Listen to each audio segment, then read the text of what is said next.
जम्मू कश्मीर और हरियाणा में विधानसभा चुनाव की तारीखों की घोषणा हो गई। आने वाले समय में 2 अन्य राज्यों में चुनाव होने हैं। इससे पहले मंडी से बीजेपी सांसद कंगना रनौत ने जातिगत गणना नहीं कराने को लेकर जो बयान दिया है, उससे सियासी घमासान मचा हुआ है। पिछले कुछ दिनों में अगर आप राहुल गांधी के बयानों पर गौर करेंगे तो हर बात, हर मुद्दे को वह कहीं ना कहीं दलित, आदिवासियों और पिछड़ों से जोड़ते नजर आ रहे हैं। 2024 के लोकसभा चुनाव में कांग्रेस समेत विपक्षी पार्टियों ने बीजेपी पर आरोप लगाया था कि संविधान बदल देंगे, आरक्षण नहीं देंगे।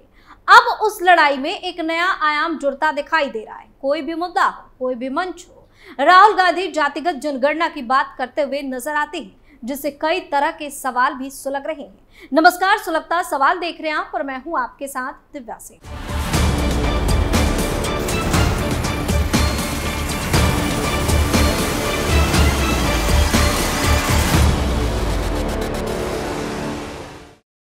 क्यों राहुल गांधी करवाना चाहते हैं जातिगत जनगणना?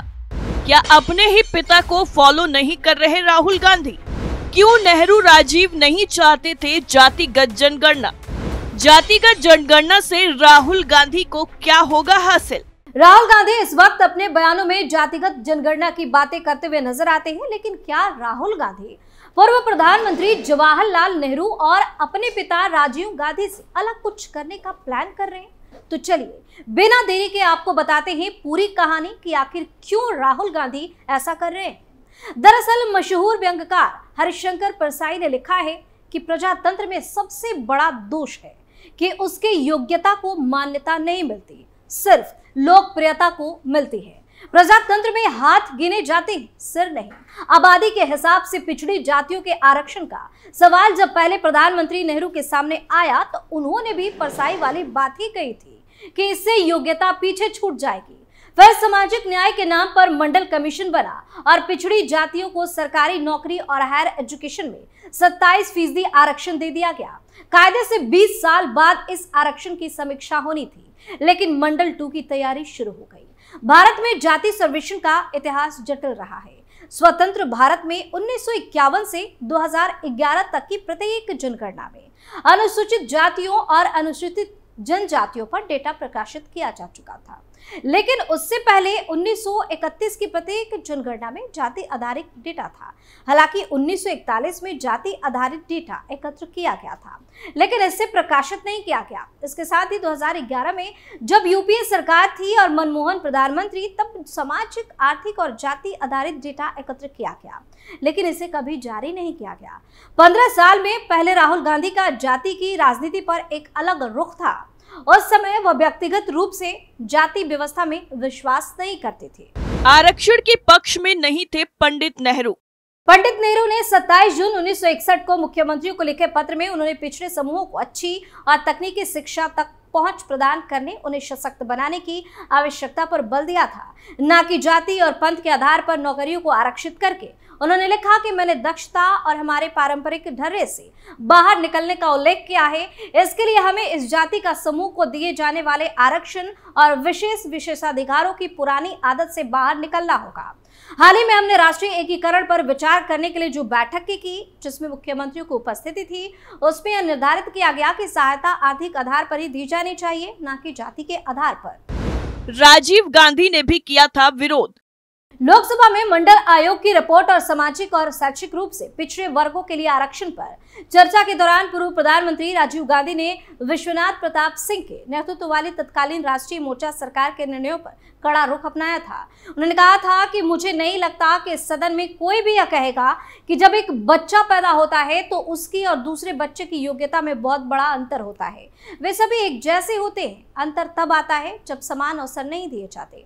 पिछड़ेपन और गरीबी को दूर करने में पहली बात यह है कि समस्या की जड़ को देखें, समान अवसर दे। उन्होंने आगे कहा कि चाहे वो बच्चा अनुसूचित जाति का हो या अनुसूचित जनजाति का हो या पिछड़ का हो या अगड़ा का हो, किसी भी धर्म या अल्पसंख्यक समुदाय का हो, गुण तो सभी में होते हैं, लेकिन उसको उन गुणों को विकसित करने का अवसर नहीं मिलता। 6 दशक से अधिक समय बाद राहुल ने जाति जनगणना की बहस को फिर से हवा दी है।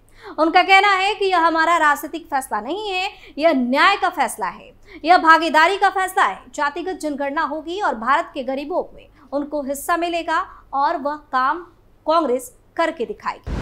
भारत में जनगणना का इतिहास। भारत के संदर्भ में अगर हम बात करें तो भारतीय इतिहास में समय समय पर जनगणना कराई गई थी। इससे जुड़े साक्ष्य मिलते हैं। ऋग्वेद में 800 से 600 ईसा पूर्व के दौरान किसी प्रकार की जनसंख्या से जुड़ी हुई गणना की जांच की बात आती है। इससे जिससे पता चलता है कि लगभग कितने लोग उस क्षेत्र के आसपास रह रहे थे। इसके अलावा 321 से 296 ईसा पूर्व के आसपास कौटिल्य का अर्थशास्त्र में कराधान के लिए जनगणना पर जोर दिया गया। उन्होंने कहा था कि अगर राज्य को अपनी नीतियां सही तरह से चलानी है तो पता होना चाहिए कि उसके पास कितनी प्रजा मौजूद है। इसी तरह मुगल काल में अकबर की प्रशासनिक रिपोर्ट आइन ए अकबरी में जनसंख्या, उद्योग, धन और कई अन्य विशेषताओं से संबंधित कई सारे आंकड़े देखने को मिलते हैं। अंग्रेजों ने 1843 में बनारस में जनगणना कराई और वह इस बात से हैरान रह गए कि यहाँ पर ब्राह्मणों की 107 जातियां थी। आधुनिक भारत में स्वतंत्रता के पहले और स्वतंत्रता के बाद जनगणना हुई। आधुनिक भारत में औपनिवेशिक शासन के दौरान अलग अलग समय पर जनगणना कराई जाती रही। ब्रिटिश ने कभी इलाहाबाद में तो कभी बनारस में अलग अलग समय पर जनगणना कराई। इसके बाद एक प्रमुख जनगणना 1872 में कराई गई। हालांकि इस दौर में देश के सभी हिस्सों को शामिल नहीं किया गया।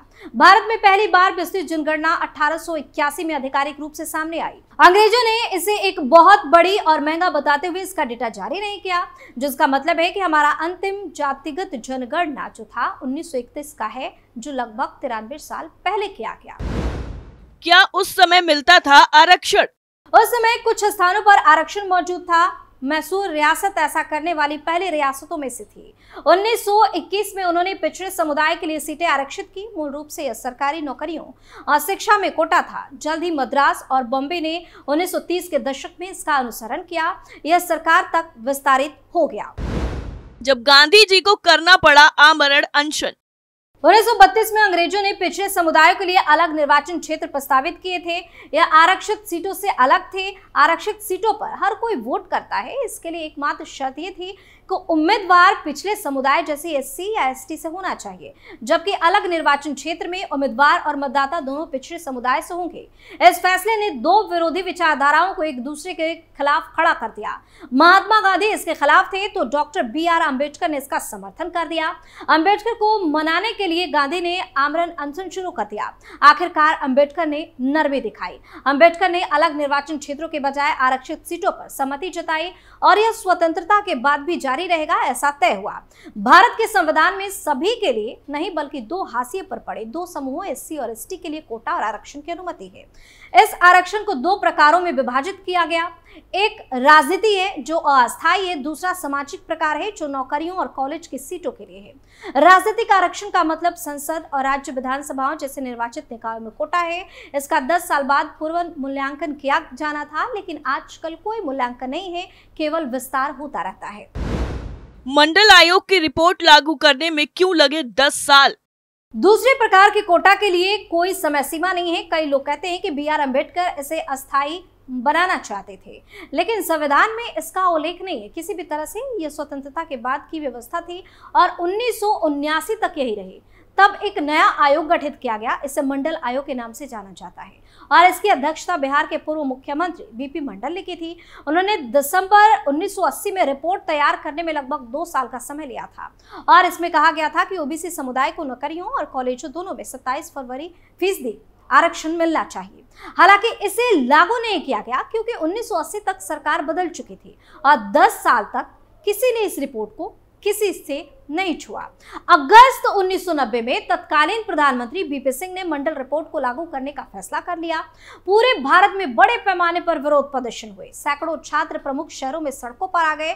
उनमें से कई ने खुद को आग लगा ली, लेकिन सरकार ने OBC के लिए 27% कोटा लागू कर दिया, जिसके बाद भारत में अनुसूचित जातियों के लिए 15%, अनुसूचित जनजातियों के लिए 7.5% और OBC के लिए 27% आरक्षण लागू हुआ, जो कि कुल मिलाकर 49.5% हो गया। जब सुप्रीम कोर्ट को करना पड़ा हस्तक्षेप। मंडल रिपोर्ट ने राजनीति के एक नए युग की शुरुआत की, लेकिन इससे एक समस्या पैदा हो गई। नेताओं ने सामाजिक न्याय की जगह नैरेटिव को हाईजैक कर लिया और आरक्षण राजनीतिक हथियार बन गया। यदि आप चाहते हैं कि एक खास समुदाय आपका समर्थन करे तो उन्हें कोटा दे, यह चलन बन गया और इसे रोकने के लिए सुप्रीम कोर्ट ने 1992 में हस्तक्षेप किया और ऐतिहासिक फैसला भी सुना दिया। उन्होंने कहा कि कोटा 50% से अधिक नहीं हो सकता।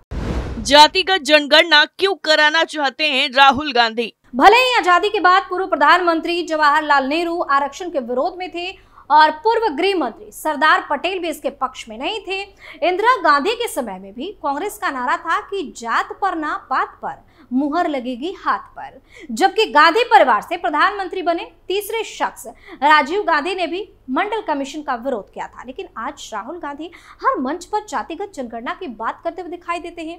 कभी बसपा प्रमुख कांशीराम ने भी नारा दिया था कि जिसकी जितनी संख्या भारी उतनी उसकी हिस्सेदारी, और इसके बाद मायावती भी इसी नारे के सहारे यूपी की सत्ता पर काबिज हुई। 2024 के चुनाव में सपा कांग्रेस गठबंधन ने कुछ इसी तरह के मंत्र को आगे बढ़ाते हुए बीजेपी को उत्तर प्रदेश में करारी चोट पहुंचाई है। तो जाति जनगणना के पीछे भी यही विचार है। हम पहले से ही हर 10 साल में SC/ST डेटा एकत्र करते हैं, लेकिन अब मांग उठ रही है कि OBC डेटा भी एकत्र किया जाए। बाद में कोटा अभी क्यों मौजूद है, और इसके 2 कारण हैं। पहला तो निश्चित रूप से यह राजनीतिक फायदा पहुंचाता है और चुनाव जीतने में मदद के लिए हर राजनीतिक दल ने इसका इस्तेमाल किया। जबकि दूसरा यह है कि सरकारें सबसे महत्वपूर्ण सवाल का जवाब देने में विफल रही हैं। अगर कोटा नहीं तो क्या, और उनके पास इसका कोई विकल्प नहीं है। इसलिए भारत इस अपूर्ण प्रणाली में फंसा हुआ है। यह वास्तव में विडंबना है कि हमारा लक्ष्य जाति विहीन समाज बनाना है, लेकिन फिर भी हमारी नीति जाति के आधार पर परिभाषित और आरक्षित करने की है। यानी कुल मिलाकर राहुल गांधी के जातिगत जनगणना को लेकर विवाद गहराता जा रहा है। सुलगता सवाल में फिलहाल के लिए इतना ही। बाकी खबरों के लिए आप देखते रहिए कैपिटल टीवी। नमस्कार।